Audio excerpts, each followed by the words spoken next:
रोहतक में बीती 16 फरवरी को बाबा गैंग के दिनेश उर्फ गोगा के शरीर को गोलियों से छलनी किया गया। दिनेश उर्फ गोगा की पेट और छाती पर 20 से ज्यादा गोलियों के निशान देखने को मिले। चेहरे पर भी गोलियों के निशान दिखे। अचानक पीछे से हुए हमले के कारण दिनेश उर्फ गोगा को संभलने का मौका ही नहीं मिला और हमलावर वारदात को अंजाम देकर आराम से पैदल ही मौके से निकल गए। पुलिस को मौके से 25 खोल बरामद हुए। तो वहीं बीती 17 फरवरी को देर रात रोहतक के दिल्ली बाईपास पर हुए दिनेश उर्फ गोगा हत्याकांड में पुलिस को बड़ी कामयाबी मिली है। सीआईए 1 टीम ने देर रात एक मुठभेड़ के बाद वारदात के मुख्य सूत्रधार और बाबा गैंग के सरगना साहिल उर्फ सुखा को गिरफ्तार कर लिया है, जो रोहतक से सटे रिटोली गांव का रहने वाला है।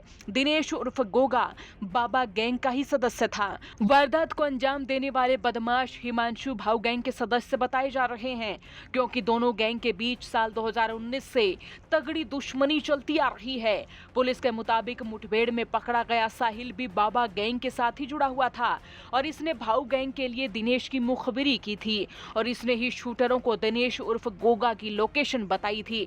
तो वही मुठभेड़ में गैंगस्टर साहिल उर्फ सुखा के पैर में गोली लगी है, जबकि बुलेट प्रूफ जैकेट की वजह से एक पुलिस अधिकारी की जान बाल बाल बची। टीम ने इसे शिमली गांव के पास से पकड़ा है। सीआईए 1 टीम को गुप्त सूचना मिली थी कि साहिल उर्फ सुखा शिमली बालंद लिंक रोड पर घूम रहा है। सीआईए टीम तुरंत वहां एक्शन करते हुए मौके पर पहुंची तो वहां घूम रहे साहिल उर्फ सुखा को रुकने का इशारा किया, तो लेकिन साहिल ने पुलिस को देखकर जान से मारने की नीयत से सीधा फायर कर दिया। तो फिर पुलिस कहां रुकने वाली थी। पुलिस ने भी साहिल उर्फ सुखा के पैर की ओर गोली चलाई, जिसमें उसके दाहिने पैर में गोली लगी। साहिल उर्फ सुखा के पास से एक देसी पिस्तौल और 2 कारतूस बरामद हुए।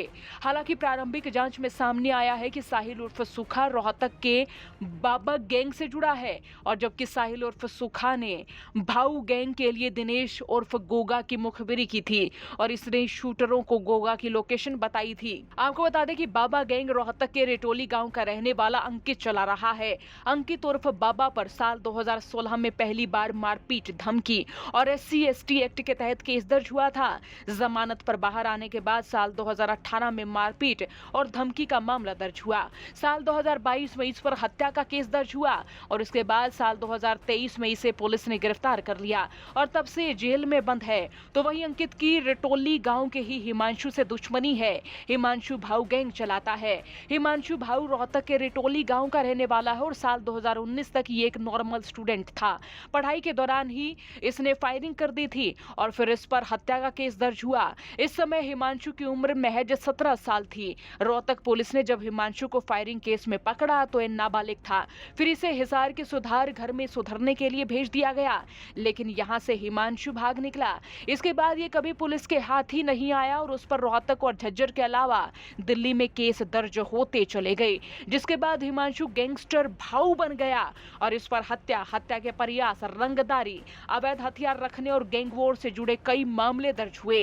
हिमांशु फर्जी दस्तावेजों से पासपोर्ट बनवाकर साल 2022 के बाद भारत से भागकर पुर्तगाल गया और बाद में वो USA चला गया। वहां से वो फिर अपने गिरोह का नेटवर्क चलाता है। दिनेश उर्फ गोगा बाबा गैंग का सदस्य था। बाबा गैंग के हंसराज की हिमांशु भाऊ ने हत्या की थी। दिनेश उर्फ गोगा को हंसराज का भतीजा बताया जा रहा है कि कुछ महीने पहले सन्नी रेटोलिया के शराब ठेके पर फायरिंग हुई थी। 26 अक्टूबर 2024 को दिनेश को सन्नी रेटोलिया के साथ गिरफ्तार किया गया था और ये जमानत पर बाहर था। भाऊ नीरज बवाना और नवीन बाली गैंग से जुड़ा हुआ है। हिमांशु भाऊ जाली पासपोर्ट के जरिए साल 2022 में भारत से भागने में कामयाब हो गया था। ये पुर्तगाल गया और अब अमेरिका में बैठा है। इसके खिलाफ साल 2023 में इंटरपोल ने रेड कॉर्नर नोटिस जारी किया। भाऊ पर हरियाणा पुलिस ने 1.5 लाख और दिल्ली पुलिस ने 1 लाख का इनाम घोषित किया हुआ है। बताया जा रहा कि करीब 1.5 महीने पहले हिमांशु रोहतक आया था और फिर पुलिस को चकमा देकर वापस अमेरिका भाग गया। ये वहीं से दिल्ली, NCR और हरियाणा में कारोबारियों से वसूली करवा रहा है। लेकिन अब भाऊ और बाबा गैंग के बीच ये गैंग वॉर थमने का नाम नहीं ले रहा है। अब पुलिस ने अपना एक्शन दिखाते हुए ये कार्रवाई की है और वहीं बाबा गैंग के दिनेश उर्फ गोगा केस में साहिल उर्फ सुखा को गिरफ्तार कर लिया है। अब देखना होगा इस गैंग वॉर से पुलिस किस तरह से निपटती है। आपका क्या सोचना है? कमेंट बॉक्स में राय लिखे। ब्यूरो रिपोर्ट, हरियाणा तक।